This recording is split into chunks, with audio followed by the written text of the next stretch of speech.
I have really said a lot of stupid things in this studio over the years. However, if you sign up for bonus content this week, you will hear one of the worst. It's one of the worst. It was a beaut. Oh, man. So bonus Bert Show, you just pay a couple of bucks and you get stuff that we don't do on the show here. And we're in a conversation that focused on Cassie learning how to fix stuff around the house when Kristen started to talk about the proper way to unload a dishwasher, which I didn't know that there was a proper way to unload the dishwasher. Yeah, Cassie had found an article about it because I was talking and lamenting that I had unloaded the dishwasher at our house and was promptly told never to do that again. And I'm like, it's one thing to load it wrong.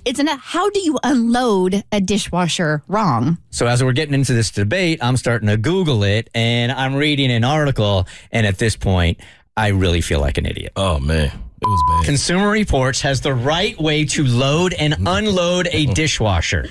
You may be, Kristen, either team to prac or team top rack to prac. Oh, my. Who the hell is Tupac? Tupac Shakur. Yeah. What an idiot. Does it also tell you the correct way to read the internet?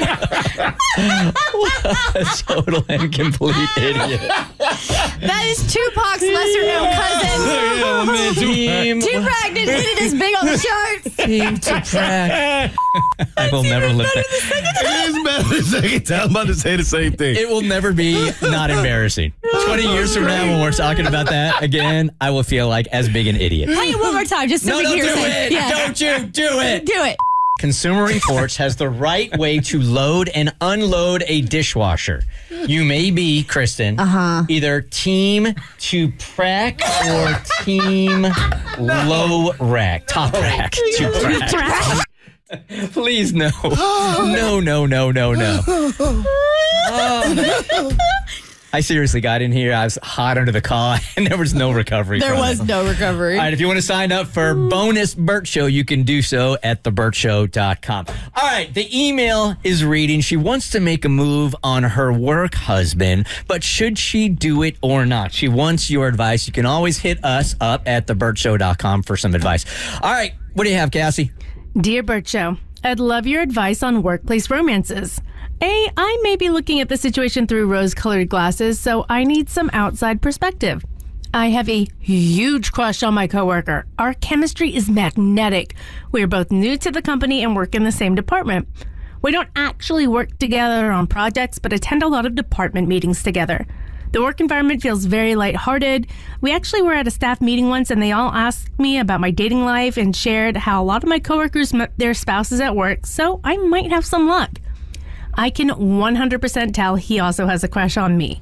He lingers in my office often and took me out for breakup drinks when my ex-boyfriend dumped me. I just really love my new job and do not want it to get awkward if things don't work out. Would it be proactive to suggest being super blunt by listing all our deal breakers and asking any tough, serious questions up front before getting involved? That way we don't even start if we already know how it'll end. Is this a horrible idea, or should I just mark him as off limits and move on? Thanks in advance for your insight. Okay, I'm a little confused by what the question is here.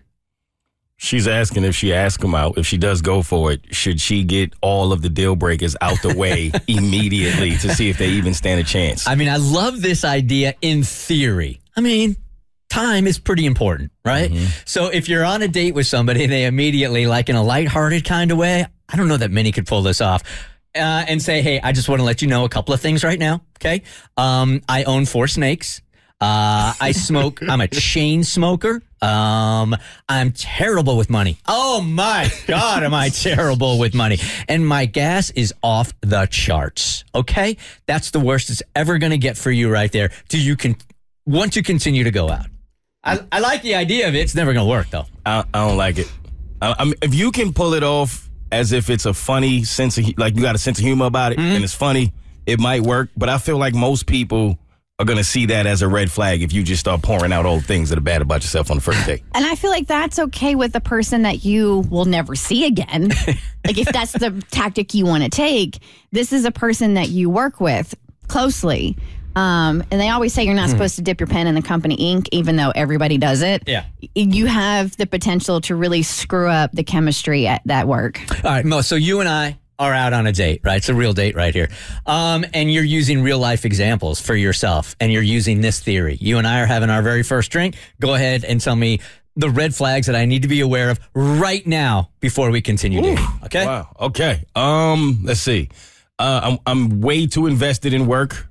I like to spend a lot of time alone. I'm an introvert. I don't always like to be out. I like to be inside a lot. I don't have the greatest track record of having very long relationships.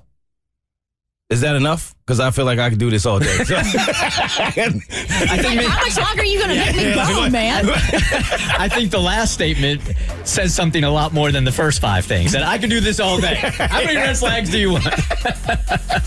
That's a great first date game. Who has more red flags? Let's just get it out the way. You throw yours out, I throw mine out. The Bert Show. Like what you just watched? Well, you can get a lot more of The Bert Show for free on Apple, Spotify, or wherever you get your favorite podcasts.